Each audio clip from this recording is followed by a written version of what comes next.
A scramjet is a variant of a ramjet air-breathing jet engine in which combustion takes place in supersonic airflow. As in ramjets, a scramjet relies on high vehicle speed to forcefully compress the incoming air before combustion, but a ramjet decelerates the air to subsonic velocities before combustion, while airflow in a scramjet is supersonic throughout the entire engine. This allows the scramjet to operate efficiently at extremely high speeds. Theoretical projections place the top speed of a scramjet between Mach 12 and Mach 24. The scramjet is composed of three basic components: a converging inlet, where incoming air is compressed; a combustor, where gaseous fuel is burned with atmospheric oxygen to produce heat; and a diverging nozzle, where the heated air is accelerated to produce thrust. Unlike a typical jet engine, such as a turbojet or turbofan engine, a scramjet does not use rotating, fan-like components to compress the air. Rather, the achievable speed of the aircraft moving through the atmosphere causes the air to compress within the inlet. As such, no moving parts are needed in a scramjet. In comparison, typical turbojet engines require inlet fans, multiple stages of rotating compressor fans, and multiple rotating turbine stages, all of which add weight, complexity, and a greater number of failure points to the engine. Due to the nature of their design, scramjet operation is limited to near hypersonic velocities. As they lack mechanical compressors, scramjets require the high kinetic energy of a hypersonic flow to compress the incoming air to operational conditions.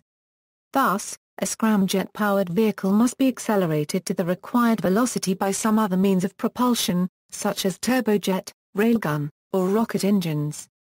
In the flight of the experimental scramjet-powered Boeing X-51A, the test craft was lifted to flight altitude by a Boeing B-52 Stratofortress before being released and accelerated by a detachable rocket to near Mach 4.5.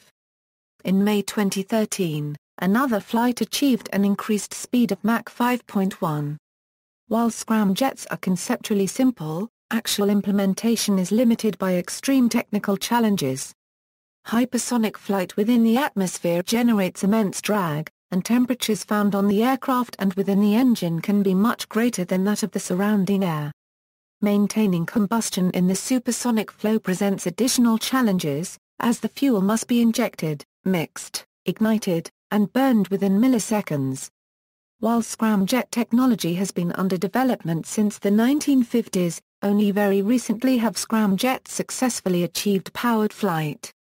History: during World War II, a tremendous amount of time and effort were put into researching high-speed jet and rocket-powered aircraft, predominantly by the Germans. After the war, the US and UK took in several German scientists and military technologies through Operation Paperclip to begin putting more emphasis on their own weapons development, including jet engines. The Bell X-1 attained supersonic flight in 1947 and, by the early 1960s, rapid progress towards faster aircraft suggested that operational aircraft would be flying at hypersonic speeds within a few years. Except for specialized rocket research vehicles like the North American 10-15 and other rocket-powered spacecraft, aircraft top speeds have remained level, generally in the range of Mach 1 to Mach 3. In the 1950s and 1960s a variety of experimental scramjet engines were built and ground-tested in the US and the UK.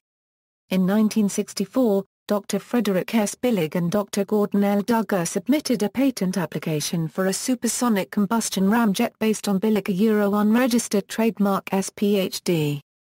Thesis. This patent was issued in 1981 following the removal of an order of secrecy. In 1981 tests were made in Australia under the guidance of Professor Ray Stalker in the T3 ground test facility at ANU. The first successful flight test of a scramjet was performed by Russia in 1991. It was an axisymmetric hydrogen-fueled dual-mode scramjet developed by Central Institute of Aviation Motors, Moscow in the late 1970s. The scramjet I-8 was Ion captive carrier topped the SA-5 surface-to-air missile that included an experiment I-8 support unit known as the Hypersonic Flying Laboratory, a Euro-OE colored a Euro. Then from 1992 to 1998 an additional 6 flight tests of the axisymmetric high-speed Scramjet demonstrator were conducted by CIAM together with France and then with NASA, USA. Maximum flight velocity greater than Mach 6.4 was achieved and Scramjet operation during 77 seconds was demonstrated. These flight test series also provided insight into autonomous hypersonic flight controls. Progress in the 2000s. In the 2000s, significant progress was made in the development of hypersonic technology, particularly in the field of scramjet engines. U.S. efforts are probably the best funded, and the HyperX team claimed the first flight of a thrust-producing scramjet-powered vehicle with full aerodynamic maneuvering surfaces in 2004 with the X-43A. However, the first group to demonstrate a scramjet working in an atmospheric test was a project by a joint British and Australian team from UK defence company Kinetic and the University of Queensland. The HY-SHOT project demonstrated scramjet combustion on July 30, 2002. The scramjet engine worked effectively and demonstrated supersonic combustion in action. However, the engine was not designed to provide thrust to propel a craft. It was designed more or less as a technology demonstrator. On Friday, June 15, 2007, the U.S. Defense Advanced Research Project Agency, in cooperation with the Australian Defence Science and Technology Organisation, announced a successful scramjet flight at Mach 10 using rocket engines to boost the test vehicle to hypersonic speeds. A series of scramjet ground tests were completed at NASA Langley Arc Heated Scramjet Test Facility at simulated Mach 8 flight conditions. These experiments were used to support HERE-3 reflight 2. On May 22, 2009, Woomera hosted the first successful test flight of a hypersonic aircraft in HERE-3. The launch was one of 10 planned test flights. The series of up to 10 planned hypersonic flight experiments are part of a joint research program between the Defense Science and Technology Organization and the U.S. Air Force, designated as the Hypersonic International Flight Research Experimentation. HERE-3 is investigating hypersonics technology and its application to advanced scramjet-powered space launch vehicles. The objective is to support the new Boeing X-51 scramjet demonstrator while also building a strong base of flight test data for quick-reaction space launch development and hypersonic quick-strike weapons. On 22 and 23 March 2010, Australian and American defense scientists successfully tested a hypersonic rocket. It reached an atmospheric velocity of more than 5,000 km per hour after taking off from the Woomera test range in outback South Australia. On May 27, 2010, NASA and the United States Air Force successfully flew the X-51A Waverider for approximately 200 seconds at Mach 5, setting a new world record hypersonic airspeed. The Waverider flew autonomously before losing acceleration for an unknown reason and destroying itself as planned. The test was declared a success. The X-51A was carried aboard a B-52, accelerated to Mach 4.5 via a solid rocket booster, and then ignited the Pratt & Whitney rocket-in scramjet engine to reach Mach 5 at 70,000 feet.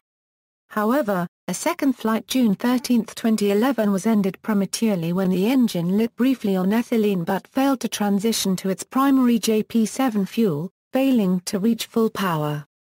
On November 16, 2010, Australian scientists successfully demonstrated that the high-speed flow in a naturally non-burning scramjet engine can be ignited using a pulsed laser source. A further X-51A Waverider test failed on August 15, 2012. The attempt to fly the scramjet, carried by a B-52 for a prolonged period at Mach 6 was cut short when, only 15 seconds into the unmanned flight, the X-51A craft lost control and broke apart, falling into the Pacific Ocean northwest of Los Angeles. The cause of the failure was blamed on a faulty control fin. In May 2013 an unmanned X-51A Waverider reached 48.28 km per hour during a 3-minute flight under scramjet power. The Waverider was dropped at 50,000 feet from a B-52 bomber, and then accelerated to Mach 4.8 by a solid rocket booster which then separated before the Waverider's scramjet engine came into effect. On January 9, 2014, U.S. surveillance satellites observed a supersonic flying object at a speed of Mach 5 up to Mach 10 and around 100 km height. Following Chinese statements, the preliminary designation for this object is Wu-14. In the first phase, this unmanned vehicle was brought to its operating height and speed by a military long-range missile. Design principles. Scramjet engines are a type of jet engine, and rely on the combustion of fuel and an oxidizer to produce thrust. Similar to conventional jet engines, scramjet-powered aircraft carry the fuel on board, and obtain the oxidizer by the ingestion of atmospheric oxygen. This requirement limits scramjets to suborbital atmospheric flight, where the oxygen content of the air is sufficient to maintain combustion. Basic principles: scramjets are designed to operate in the hypersonic flight engine, beyond the reach of turbojet engines, and, along with ramjets, fill the gap between the high efficiency of turbojets and the high speed of rocket engines. Turbomachinery-based engines, while highly efficient at subsonic speeds, become increasingly inefficient at transonic speeds, as the compressor fans found in turbojet engines require subsonic speeds to operate. While the flow from transonic to low supersonic speeds can be decelerated to these conditions, doing so at supersonic speeds results in a tremendous increase in temperature and a loss in the total pressure of the flow. Around Mach 3/4, turbomachinery is no longer useful, and ram-style compression becomes the preferred method. Ramjets utilize high-speed characteristics of air to literally ram air through an inlet nozzle into the combustor. At transonic and supersonic flight speeds, the air upstream of the nozzle is not able to move out of the way quickly enough, and is compressed within the nozzle before being diffused into the combustor. Combustion in a ramjet takes place at subsonic velocities, similar to turbojets, but the combustion products are then accelerated through a convergent divergent nozzle to supersonic speeds. As they have no mechanical means of compression, ramjets cannot start from a standstill, and generally do not achieve sufficient compression until supersonic flight. The lack of intricate turbomachinery allows ramjets to deal with the temperature rise associated with decelerating a supersonic flow to subsonic speeds, but this only goes so far. At near hypersonic velocities, the temperature rise and inefficiencies discourage decelerating the flow to the magnitude found in ramjet engines. Scramjet engines operate on the same principles as ramjets, but do not decelerate the flow to subsonic velocities. Rather, a scramjet combustor is supersonic. The inlet decelerates the flow to a lower Mach number for combustion, after which it is accelerated to an even higher Mach number through the nozzle. By limiting the amount of deceleration, temperatures within the engine are kept at a tolerable level, from both a material and combustive standpoint. Even so, current scramjet technology requires the use of high-energy fuels and active cooling schemes to maintain sustained operation, often using hydrogen and regenerative cooling techniques. Theory: all scramjet engines have an intake which compresses the incoming air, fuel injectors, a combustion chamber, and a divergent thrust nozzle. Sometimes engines also include a region which acts as a flame holder, although the high stagnation temperatures mean that an area of focused waves may be used, rather than a discrete engine part as seen in turbine engines. Other engines use pyrophoric fuel additives, such as silane, to avoid such issues. An isolator between the inlet and combustion chamber is often included to improve the homogeneity of the flow in the combustor and to extend the operating range of the engine. A scramjet is reminiscent of a ramjet.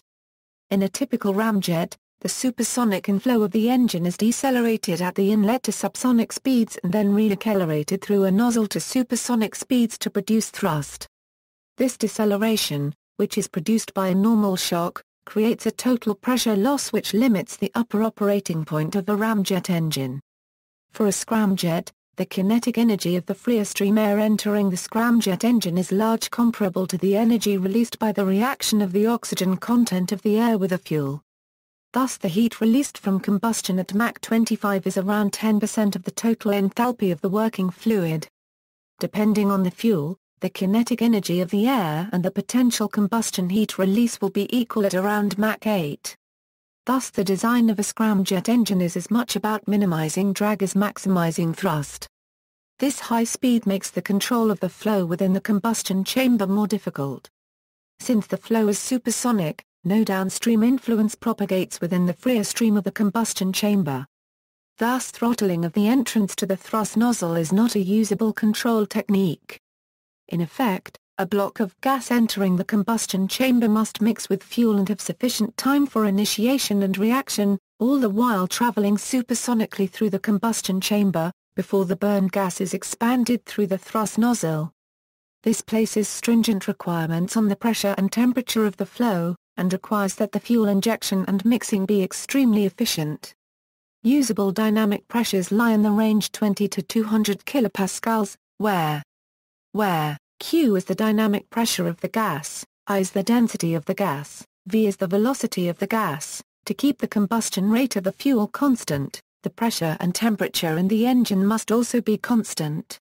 This is problematic because the airflow control systems that would facilitate this are not physically possible in a scramjet launch vehicle due to the large speed and altitude range involved, meaning that it must travel at an altitude specific to its speed.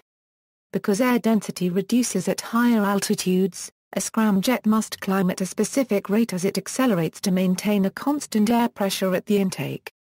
This optimal climb-descent profile is called a constant dynamic pressure path. It is thought that scramjets might be operable up to an altitude of 75 km. Fuel injection and management is also potentially complex. One possibility would be that the fuel be pressurized to 100 bar by a turbopump, heated by the fuselage, sent through the turbine and accelerated to higher speeds than the air by a nozzle. The air and fuel stream are crossed in a comb-like structure, which generates a large interface. Turbulence due to the higher speed of the fuel leads to additional mixing. Complex fuels like kerosene need a long engine to complete combustion. The minimum Mach number at which a scramjet can operate is limited by the fact that the compressed flow must be hot enough to burn the fuel, and have pressure high enough that the reaction be finished before the air moves out the back of the engine. Additionally, in order to be called a scramjet, the compressed flow must still be supersonic after combustion. Here two limits must be observed. Firstly, since when a supersonic flow is compressed it slows down, the level of compression must be low enough not to slow the gas below Mach 1. If the gas within a scramjet goes below Mach 1 the engine will choke, transitioning to subsonic flow in the combustion chamber. This effect is well known amongst experimenters on scramjets since the waves caused by choking are easily observable. Additionally, the sudden increase in pressure and temperature in the engine can lead to an acceleration of the combustion, leading to the combustion chamber exploding. Secondly, the heating of the gas by combustion causes the speed of sound in the gas to increase even though the gas is still traveling at the same speed. Forcing the speed of airflow in the combustion chamber under Mach 1 in this way is called thermal choking. It is clear that a pure scramjet can operate at Mach numbers of 6 to 8, but in the lower limit, it depends on the definition of a scramjet. Certainly there are designs where a ramjet transforms into a scramjet over the Mach 3 to 6 range. In this range however, the engine is still receiving significant thrust from subsonic combustion of ramjet type. The high cost of flight testing and the unavailability of ground facilities have hindered scramjet development. A large amount of the experimental work on scramjets has been undertaken in cryogenic facilities, direct connect tests, or burners, each of which simulates one aspect of the engine operation. Further, vitiated facilities, storage heated facilities, arc facilities and the various types of shock tunnels each have limitations which have prevented perfect simulation of scramjet operation. The HY shot flight test showed the relevance of the 1-1 simulation of conditions in the T4 and HEG shock tunnels, despite having cold models and a short test time. The NASA CIAM tests provided similar verification for CIAM's C16 volts per carat facility and the HyperX project is expected to provide similar verification for the Langley AHSTF, CHSTF and ATF-THTT. Computational fluid dynamics has only recently reached a position to make reasonable computations in solving scramjet operation problems. Boundary layer modeling, turbulent mixing, two-phase flow, flow separation, and real gas aerothermodynamics continue to be problems on the cutting edge of CFD. Additionally, the modeling of kinetic limited combustion with very fast reacting species such as hydrogen makes severe demands on computing resources. Reaction schemes are numerically stiff, requiring reduced reaction schemes. Much of scramjet experimentation remains classified. Several groups, including the U.S. Navy with the Scram engine between 1968 and 1974, and the HyperX program with the X-43A, have claimed successful demonstrations of scramjet technology. Since these results have not been published openly, they remain unverified and a final design method of scramjet engine still does not exist. The final application of a scramjet engine is likely to be in conjunction with engines which can operate outside the scramjet's operating range. Dual-mode scramjets combine subsonic combustion with supersonic combustion for operation at lower speeds, and rocket-based combined cycle engines supplement a traditional rocket's propulsion with a scramjet, allowing for additional oxidizer to be added to the scramjet flow. RBCCs offer a possibility to extend a scramjet's operating range to higher speeds or lower intake dynamic pressures than would otherwise be possible. Advantages and disadvantages of scramjets. Advantages: does not have to carry oxygen, no rotating parts makes it easier to manufacture than a turbojet, has a higher specific impulse than a rocket engine. Could provide between 1,000 and 4,000 seconds, while a rocket only provides 450 seconds or less. Higher speed could mean cheaper access to outer space in the future, special cooling and materials, unlike a rocket that quickly passes mostly vertically through the atmosphere or a turbojet or ramjet that flies at much lower speeds. A hypersonic air-breathing vehicle optimally flies a depressed trajectory, staying within the atmosphere at hypersonic speeds. Because scramjets have only mediocre thrust-to-weight ratios, acceleration would be limited. Therefore, time in the atmosphere at hypersonic speed would be considerable, possibly 15–30 minutes. Similar to a re-entering space vehicle, heat insulation would be a formidable task. The time in the atmosphere would be greater than that for a typical space capsule, but less than that of the space shuttle. New materials offer good insulation at high temperature, but they often sacrifice themselves in the process. Therefore, studies often plan on active cooling, where coolant circulating throughout the vehicle skin prevents it from disintegrating. Often the coolant is the fuel itself, in much the same way that modern rockets use their own fuel and oxidizer as coolant for their engines. All cooling systems add weight and complexity to a launch system. The cooling of scramjets in this way may result in greater efficiency, as heat is added to the fuel prior to entry into the engine, but result in increased complexity and weight which ultimately could outweigh any performance gains. Vehicle performance.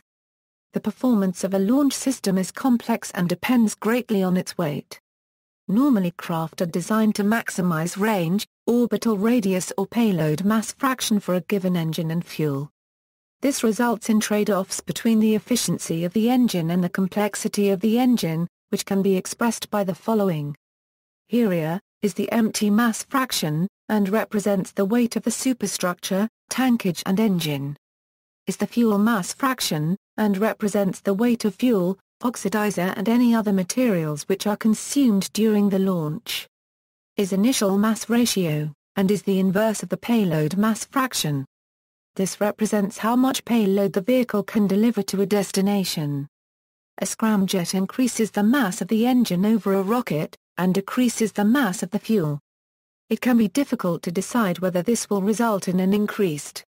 The logic behind efforts driving a scramjet is that the reduction in fuel decreases the total mass by 30%, while the increased engine weight adds 10% to the vehicle total mass. Unfortunately, the uncertainty in the calculation of any mass or efficiency changes in a vehicle is so great that slightly different assumptions for engine efficiency or mass can provide equally good arguments for or against scramjet-powered vehicles. Additionally, the drag of the new configuration must be considered. The drag of the total configuration can be considered as the sum of the vehicle drag and the engine installation drag. The installation drag traditionally results from the pylons and the coupled flow due to the engine jet, and is a function of the throttle setting. Thus it is often written as Where is the loss coefficient, is the thrust of the engine. For an engine strongly integrated into the aerodynamic body, it may be more convenient to think of as the difference in drag from a known base configuration. The overall engine efficiency can be represented as a value between 0 and 1, in terms of the specific impulse of the engine. Where is the acceleration due to gravity at ground level, is the vehicle speed, is the specific impulse, is fuel heat of reaction. Specific impulse is often used as the unit of efficiency for rockets, since in the case of the rocket, there is a direct relation between specific impulse, specific fuel consumption and exhaust velocity. This direct relation is not generally present for air-breathing engines, and so specific impulse is less used in the literature. Note that for an air-breathing engine, both and are a function of velocity. The specific impulse of a rocket engine is independent of velocity, and common values are between 200 and 600 seconds. The specific impulse of a scramjet varies with velocity, reducing at higher speeds, starting at about 1200s, although values in the literature vary. For the simple case of a single-stage vehicle, the fuel mass fraction can be expressed as, where this can be expressed for single-stage transfer to orbit as, or for level atmospheric flight from air launch. Where is the range, and the calculation can be expressed in the form of the Breguet range formula. Where is the lift coefficient, is the drag coefficient. This extremely simple formulation, used for the purposes of discussion, assumes, single-stage vehicle, no aerodynamic lift for the transatmospheric lifter, however they are true generally for all engines.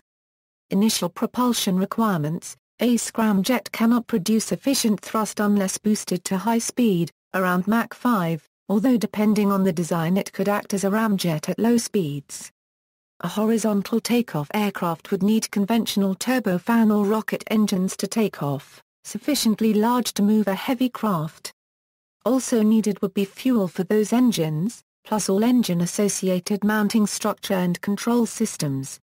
Turbofan engines are heavy and cannot easily exceed about Mach 2 to 3, so another propulsion method would be needed to reach scramjet operating speed. That could be ramjets or rockets. Those would also need their own separate fuel supply, structure, and systems. Many proposals instead call for a first stage of droppable solid rocket boosters, which greatly simplifies the design. Testing difficulties. Unlike jet or rocket propulsion systems, facilities which can be tested on the ground, testing scramjet designs use extremely expensive hypersonic test chambers or expensive launch vehicles, both of which lead to high instrumentation costs. Tests using launch test vehicles very typically end with destruction of the test item and instrumentation. Advantages and disadvantages for orbital vehicles. Propellant. An advantage of a hypersonic air-breathing vehicle like the X-30 is avoiding or at least reducing the need for carrying oxidizer.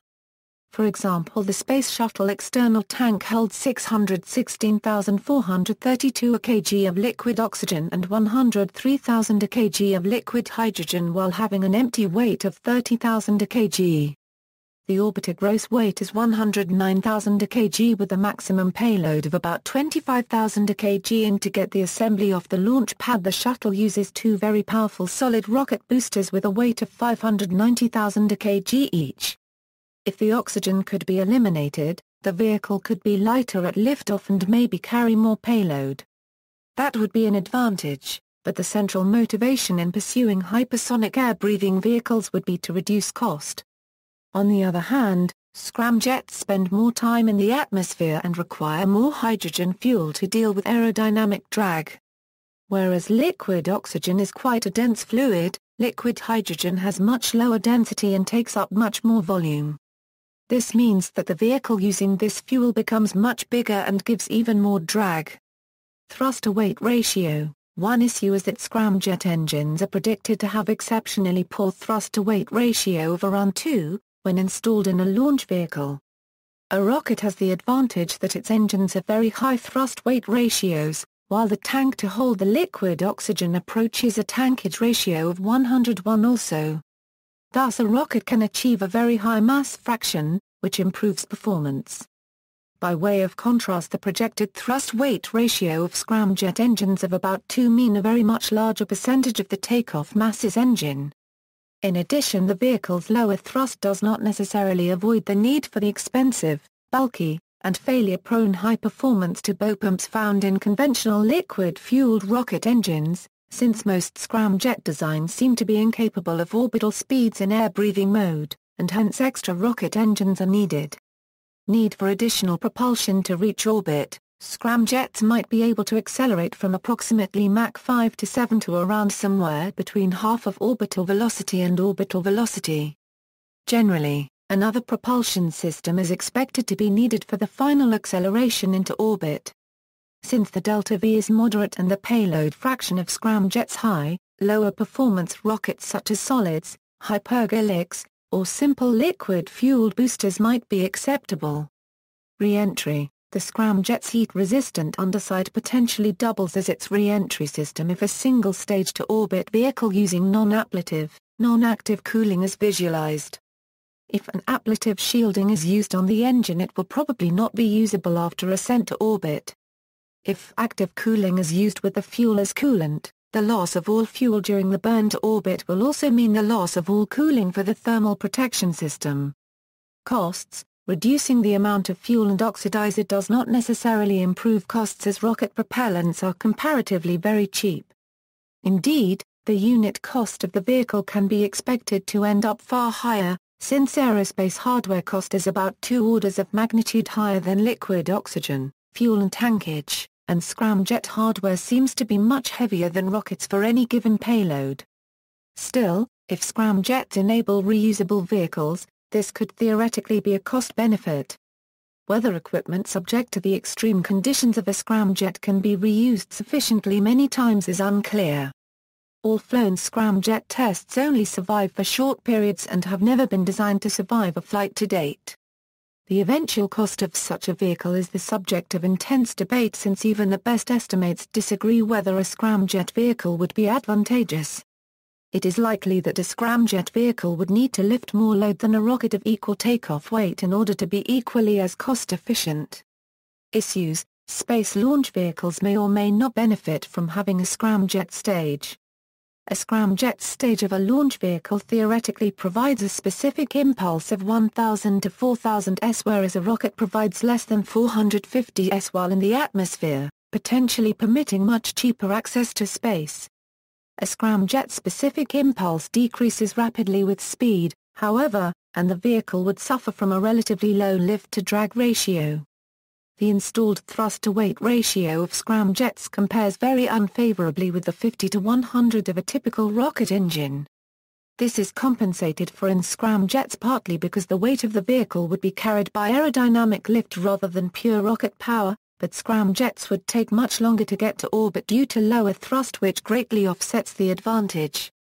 The takeoff weight of a scramjet vehicle is significantly reduced over that of a rocket, due to the lack of onboard oxidizer, but increased by the structural requirements of the larger and heavier engines.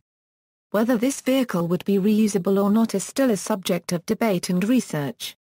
Applications. An aircraft using this type of jet engine could dramatically reduce the time it takes to travel from one place to another, potentially putting any place on Earth within a 90-minute flight. However, there are questions about whether such a vehicle could carry enough fuel to make useful length trips, and there are heavy FAA regulations regarding aircraft that create sonic booms over United States land.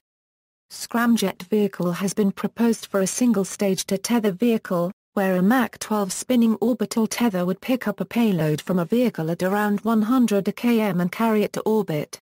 See also: single-stage-to-orbit, liquid air cycle engine, pre-cooled jet engine, list of emerging technologies, atmospheric re-entry, Busemann's biplane, pulse detonation engine, Scramjet, the HYV Scramjet flight experiment. References, notes. Bibliography: Siegel, Corinne. The Scramjet engine, processes and characteristics. New York, Cambridge University Press. ISBN A978-0-521-83815-3. Hill, Philip. Peterson, Carl. Mechanics and Thermodynamics of Propulsion. New York, Addison Wesley. ISBN A0-201-14659-2. Billig, F.S. Scram, a supersonic combustion ramjet missile, AIAA Paper 93-2329, 1993. Ingenito A. and Bruno C. Physics and Regimes in Supersonic Combustion, AIAA Journal, Volume 48, No. 3, 2010. On the Trail of the Scramjet, The Lab. ABC Science Online. October 17, 2002, Revolutionary jet engine tested. BBC News. bbc.co.uk March 25, 2006, French support Russian scramjet tests. David Schneider. A Burning Question. American Scientist. Retrieved August 13, 2011. A hypersonic scramjet projectile flies in missile test. Space Daily September 4, 2001, NASA website for National Hypersonics Plan, X-43A NASA Shot Center for Hypersonics, University of Queensland, Australia, http, news Yahoo COMNMTCNM Australia Jet DC. Alt equals AJD55N Neo WLZGJ2 UCFK9PRHQN6GB, external links, X51 sets world record. Space.com. Retrieved May 5, 2010. A variable geometry inlet design for scramjet engine. U.S. Patent and Trademark Office. Retrieved October 7, 2005. A liquid air cycle rocket equation Henry Spencer comment. Propulsion Systems. Island One Society. Retrieved December 27, 2005. The Breakthrough. Space.com, Revolutionary jet engine tested, British company claims biggest engine advance since the jet, Scramjet combustor development PDF file, Aerojet as new Mach 7 Plus reusable hypersonic vehicle plans.